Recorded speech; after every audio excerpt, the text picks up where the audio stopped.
여러분 안녕하십니까? 포항 MBC 뉴스데스크입니다. 지난 주말과 휴일 영덕에선 아름다운 자연의 배경으로 3박 4일간 걸으며 새로운 사람들과 함께 먹고 자고 즐기는 하이킹 대회가 열렸는데요.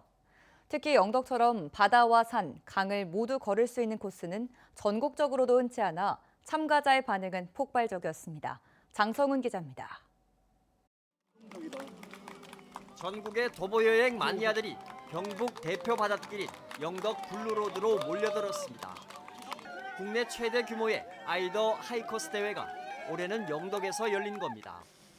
유네스코 지정 세계 지질공원의 아름다운 바닷길은 가는 곳마다 감탄을 자아내 가던 걸음을 멈추게 합니다. 영덕에 이제 바닷길을 걸으면서 맛있는 음식들도 먹고요. 그다음에 새로우신 분들이랑 친해지면서 걷는 거를 기대하고 있고요. 중간중간 만나는 산속 오솔길은 트레커의 본성을 일깨워 걷기에 집중하게 합니다. 해질 무렵 도착한 야영지는 형형색색 텐트 물결입니다. 깊어가는 가을밤, 조명이 더해지면서 그림 같은 야경을 연출합니다. 자연과 사람들과 함께 어울리면서 이제 고생하고 같이 맛있는 것도 먹고 하는 그 추억 쌓는 게 좀 묘미인 것 같습니다. 특히 산불 피해 지역에서의 진달래 심기 프로그램은 참가자들에게 생태계 복원을 통해 지속 가능한 여행에 동참했다는 값진 경험을 선사했습니다. 산불로 좀 지역이 많이 침체되어 있습니다. 침체된 어떤 분위기를 좀 극복하고 활기를 불어넣고 그리고 젊은 층을 좀 유도해서 블루로드를 좀 활성화시키기 위해서 본행사를 기획하게 되었습니다. 이번 대회는 모두 300명이 참가해 3박 4일 60km와 2박 3일 50km 두 코스로 진행됐는데 참가 신청은 조기에 마감됐습니다. 바다도 있고 또 영덕에 그 강도 있고 산도 있고 그리고 또 풍력발전단지가 워낙 이색적인 모습이다 보니까 바다 풍경이나 이런 것들도 굉장히 우리나라에서는 좀 보기 힘든 그런 멋진 모습들이 좀. 이번 대회를 통해 영덕은 블루로드 등 천혜의 자연환경과 지역 문화를 연계해 도보 여행의 새로운 가능성을 열었다는 평가를 받았습니다. MBC 뉴스 장성훈입니다. 경주시는 오는 10월 10일부터 사흘간 월정교와 봉황대, 쪽샘지구 일대에서 2025 제52회 신라문화제를 개최합니다. 월정교 수상특설무대에서 화백제전 창작 공연이 펼쳐지고 드론쇼와 대규모 불꽃쇼가 함께하는 영원의 빛 신라도 관람객들의 인기를 끌 것으로 기대됩니다. 또 봉황대 일대에서는 거리예술과 청년 창작 활동을 결합해 공중극과 서커스, 연극 등 45회 공연이 펼쳐질 예정입니다. 이 밖에도 쪽샘지구에서는 에이펙 정상회의 성공 개최를 기원하며 12개국 예술단이 참여한 실크로드 월드 페스타가 열립니다. 2025 세계유산 축전 경주 역사유적지구 행사가 10월 3일까지 열립니다. 불국사와 석굴암, 양동마을 등 경주 지역 세계유산을 무대로 다채로운 문화예술 행사가 펼쳐지고 있습니다. 김형일 기자가 보도합니다. 국가유산청과 경북도, 경주시가 공동 주최하는 세계유산축전이 천년의 빛 세대의 공존이란 주제로 경주에서 열리고 있습니다. 불국사와 석굴암에서는 유네스코 세계유산 등재 30주년을 기념해 특별 개방 프로그램이 진행됐습니다. 불국사 일주문을 출발해 평소에는 지나갈 수 없던 청운교와 백운교를 통해 불국사에 올랐고 불국사 경내에서는 탑돌이 행사도 열렸습니다. 평소에 못 걸어봤던 백운교와 청운교를 걸어볼 수 있어서 아주 좋은 경험이었습니다. 보호를 위해 출입을 통제해온 석굴암의 내부도 개방돼 참가자들이 동틀 무렵 특별한 명상 체험의 시간을 가졌습니다.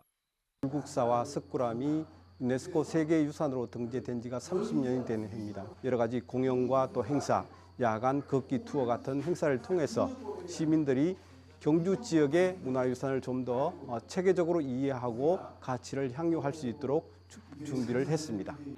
이 밖에도 봉황대에서 신라 향가와 국가무형유산인 서용무가 어우러진 창작 공연이 관람객들의 큰 관심을 모았고 양동마을에서 즐기는 야별행과 군항사 음악회, 고택마을 밤마실 등 다채로운 행사가 펼쳐졌습니다. 한편 세계유산 축제는 지난 2020년부터 시작해 전국의 세계유산을 무대로 열리고 있고 지난 6년간 195만 명이 방문했습니다. MBC 뉴스 김형일입니다.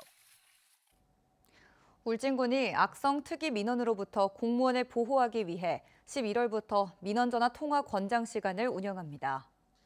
이에 따라 앞으로 민원 통화가 15분을 넘으면 종료 예고가 안내되고 20분이 지나면 자동으로 통화가 끝납니다.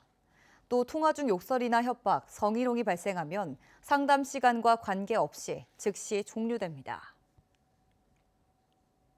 국가정보자원관리원 화재로 인한 정부 전산망이 마비된 지 사흘째입니다. 지금까지 시스템 복구율은 10% 순인데요. 대구와 경북에서도 시민 불편이 속출하고 있습니다. 화장장 같은 공공 서비스를 일일이 전화해서 예약해야 했고 어떤 업무가 되고 뭐가 안 되는지 모르는 시민들이 몰리며 행정 현장은 한때 혼잡했습니다. 변예주 기자입니다. 대구 명복공원 직원들이 전화받기 바쁩니다. 화장장 예약을 직접 받고 있습니다. 손으로 쓴 신청서와 관련 서류들은 팩스로 받아 일일이 확인합니다. 국가정보자원관리원 화재로 전국 화장시설을 검색하고 예약할 수 있는 사이트가 먹통이 된 탓입니다. 현재 저희 직원이 이제 24시간 근무를 하고 있고요. 수기로 접수를 하고 있는 상황인데 현재 팩스나 현장 방문을 통해서 저희가 접수를 하고 있습니다. 부동산 계약을 앞두고 토지 대장을 확인해야 하는데 이 또한 안 됩니다. 등기 사항에 대한 증명서도 볼 수 없고 부동산 거래를 신고할 수도 조회할 수도 없습니다. 부동산 종합 공보 시스템도 중단됐기 때문입니다. 등기 업무 하는데 지장을 초래하고요. 그다음에 매수자 입장에서는 오늘 돈을 다 건넸는데 오늘 등기가 안 되면 굉장히 불안한 상태에 놓일 수 있습니다. 정부24 누리집과 무인 민원 발급기는 오전부터 일부 서비스를 빼곤 가능해졌습니다. 우려했던 민원 대란은 없었지만 어떤 업무가 다시 되고 여전히 안 되는지 모르는 시민들은 불편을 겪었습니다. 많이 오셨었는데 주민등록증 같은 경우에 아직 복구가 덜 됐냐며 물어보고 가시는 분들. 우체국 금융과 우편 서비스도 대부분 복구됐는데 추석을 앞두고 신선식품 배송이 중단되면서 민원이 쏟아지고 있습니다. 장애가 발생한 647개 시스템의 복구율은 10% 수준입니다. 정부는 화재 영향이 적은 전산실 시스템부터 재가동 중이라고 밝혔습니다. 다만 국민신문고와 국가법령정보센터 등 불이 난 5층 전산실에 있던 시스템들은 당장 복구가 어렵습니다. 대구시는 당분간 시민 불편을 줄이기 위해 간부 공무원을 민원실로 배치했고 경북도도 온라인 민원 처리 시간을 기존보다 연장해 밤 8시까지 운영하고 부서별로 수기 업무도 병행하기로 했습니다. 대구와 경북교육청도 시스템 복구 전까지 교육지원청과 학교행정실을 방문하면 졸업증명서 등 34가지 민원 발급 서비스를 받을 수 있도록 긴급 조치했습니다. 불에 탄 96개 시스템은 이곳 대구센터로 옮겨질 예정입니다. 복구까지는 2주가량 걸릴 걸로 보이는데 당분간 시민 불편도 이어지겠습니다. MBC 뉴스 변예주입니다.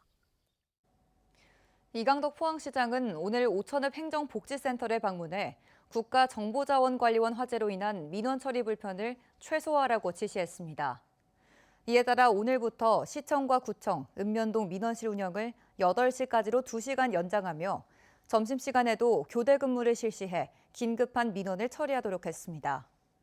현재 주민등록 등초본, 임감증명서 교부, 주민등록증 발급 등과 가족관계 등록 관련 업무, 여권 접수 등은 방문으로 처리가 가능하며 무인 민원 발급기도 운영되고 있습니다.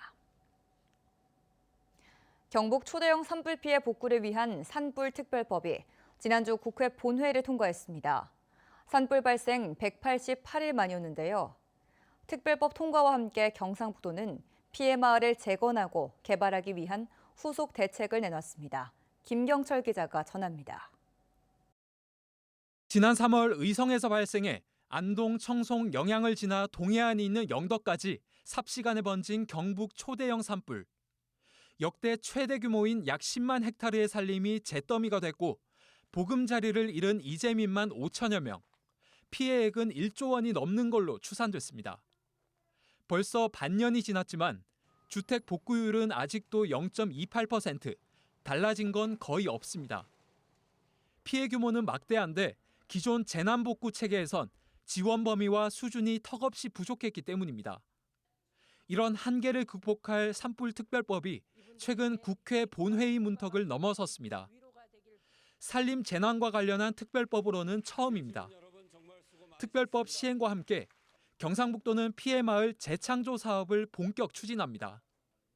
마을 전체가 불탄 24개 마을은 올해 연말이나 내년 상반기 착공을 목표로 재건에 들어가고 청송 달기 약수터와 영덕 노물리 성리는 민간 투자를 유치해 관광지역 명품 마을로 개발됩니다. 또 공동 영농 모델과 산림 경영 특구, 스마트 과원 혁신단지 등 무너진 농업 기반 복구 사업도 진행됩니다. 경상북도는 산불로 무너진 공동체를 살리고 경제 기반을 마련하기 위한 5대 분야 38개 전략 사업 구상도 공개했습니다. 피해 지역의 산불 대응과 예방, 산림 대전환을 위한 연구기관을 설립하고 산지 개발을 통한 새로운 일자리와 소득 창출 방안이 담겼습니다. 지자체별로는 안동의 산림 휴양 복합단지를, 의성의 복합 산림 경영특구 시범단지와 스마트 과원을 조성하고 청송의 골프 레포츠 단지, 영양의 1월산 숲속 호텔, 영덕의 리조트와 골프장을 짓겠다는 계획입니다. 앞으로도 기존의 보상과 지원에서 제외된 다양한 피해에 대한 지원 방안을 위원을 통해 추가 확대하고 작은 보상과 지원이라도 더 챙기도록 하겠습니다.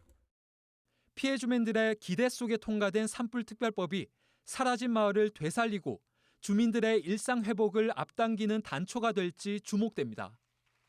MBC 뉴스 김경철입니다. 더불어민주당 경북도당은 오늘 논평을 내고 호남 산불 망언을 한 김정재 의원의 사퇴를 요구했습니다. 민주당은 김정재 의원이 지난 25일 경북, 경남, 울산 초대형 산불 피해 구제 및 지원 등을 위한 특별법안 투표 당시 호남에선 불 안 나나라는 발언으로 자연재해를 지역감정과 정쟁의 도구로 삼았다고 주장했습니다.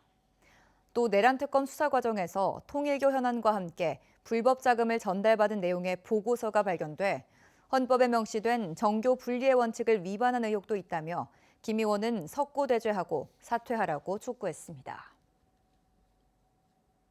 광주에서 열린 제60회 전국 기능경기대회에서 경북 선수단이 우승을 차지하며 6년 연속 종합 우승과 학생부 8년 연속 우승을 달성했습니다. 경북 선수단은 45개 직종 137명이 출전해 금메달 7개, 은메달 18개, 동메달 13개 등 총 84개 부문에서 입상하며 합산 점수 1,835점으로 종합 우승을 차지하며 경기도와 함께 보유했던 5연속 공동 기록을 갈아치웠습니다. 포항 축산농협이 직영하는 한우프라자 인덕점이 오늘 개점했습니다. 한우프라자 인덕점은 달전점과 장량점에 이은 세 번째 매장으로 사업비 56억 원이 투입돼 1,800제곱미터 부지의 단층 건물로 건립됐습니다.